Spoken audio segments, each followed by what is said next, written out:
Hello and welcome back to the Open Resourcery. Today we are going to be talking about cleansing one's tools. So in cleansing your tools, we want to make sure that we are not bringing old energy back into something that you're trying to reuse or a new working that you are working on. If you have something that you are working on over like a course of a month or something that is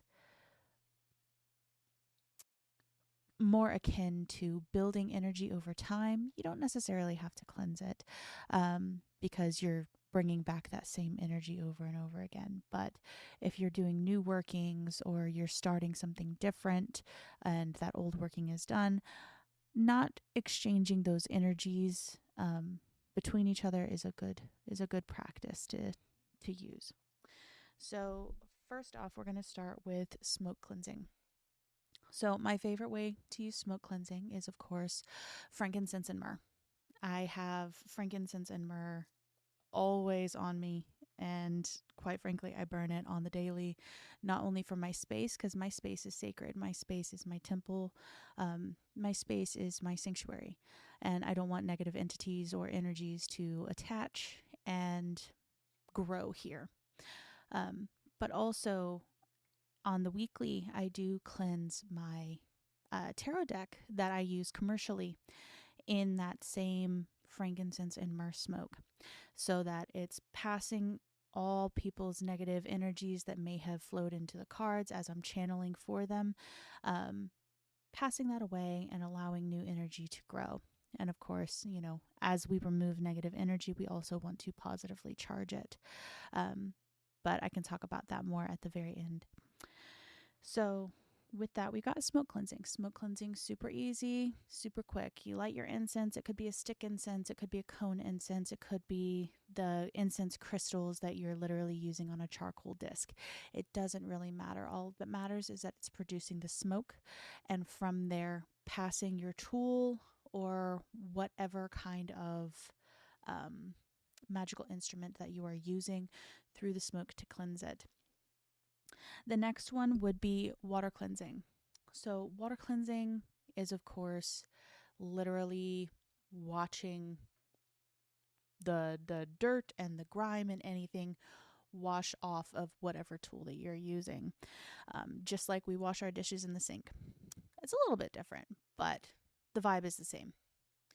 So, in this one, we're going to make sure that anything that we are going to use in terms of water cleansing is not going to fall apart in the water. So, for crystals, if you are cleansing crystals or anything like that, I would highly suggest that you look at what kind of crystal it is. Like if it's selenite will start to dissolve in water. I believe calcite does as well. They are not water stable. And of course, that can create a lot of problems. Unfortunately, you'd be washing away your crystal. So that's not good. So, water cleansing, make sure it's water soluble. You can use holy water for this as well, making sure that you are getting all points. Of course, speaking aloud as you're cleansing something, that you're removing the negativity and everything of that nature. And then grounding.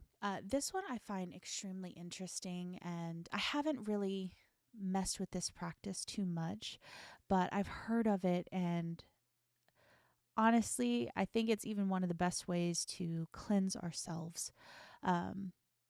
It's a form of grounding and burying that tool in the earth in like a sacred spot for you, and then retrieving it later whenever the negativity has been cleansed from it. Of course, asking the earth entities and the earth spirits to take away the negativity.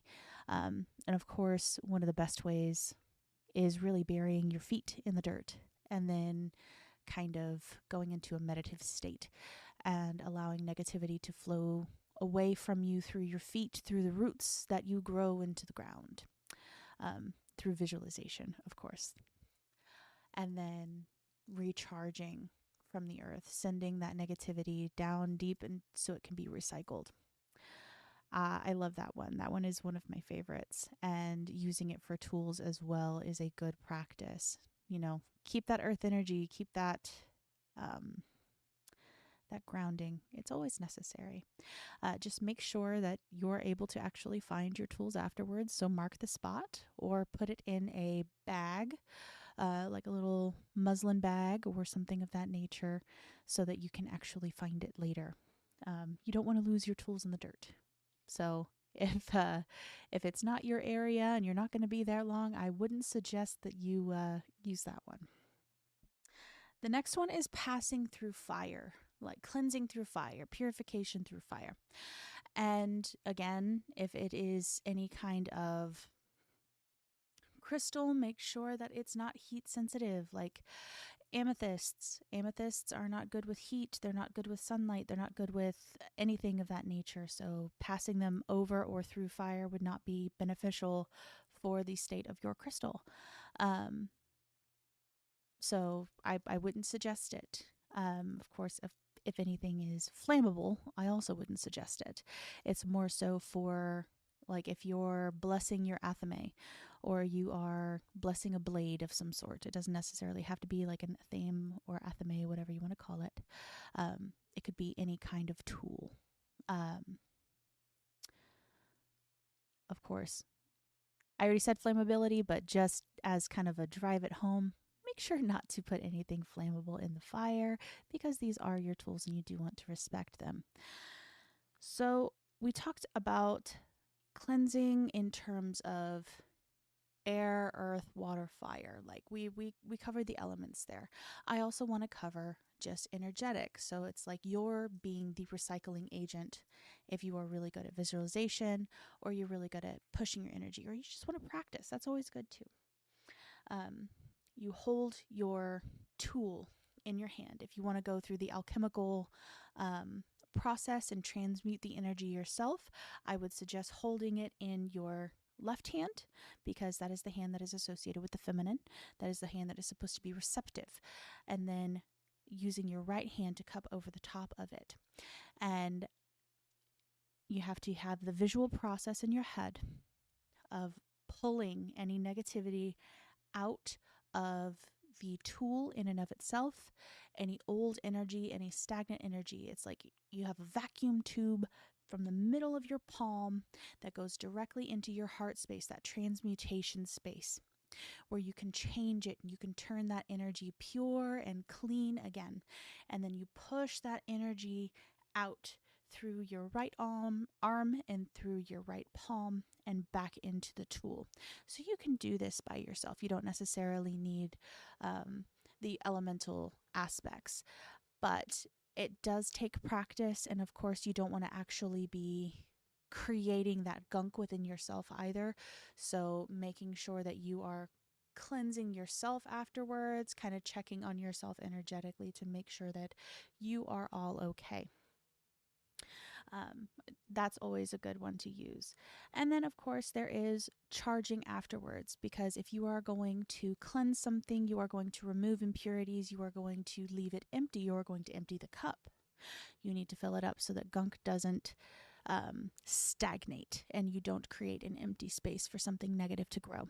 So what I'm going to suggest is charging our tools afterwards is always beneficial.